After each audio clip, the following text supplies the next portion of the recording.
Welcome back guys. In this video I'm going to teach you how to turn off or disable developer options on any Android smartphone. Yes, you can follow this on any Android smartphone just like this. So first of all you have to get into your mobile settings.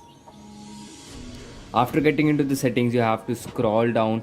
Whether you can search from here the developer mode, or in my case I'm getting into my settings like additional settings and then developer. So we get into the additional settings. Now we are scrolling down and we found the developer options. So as you can see here, it's turned on.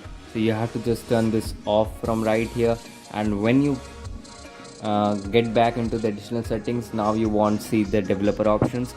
So this is how you can disable or turn off the developer options. Before you go, if in any case you want to turn on, you can watch our guide. Don't forget to subscribe our YouTube channel. We are BackDroid, the founder of BackDroid.com.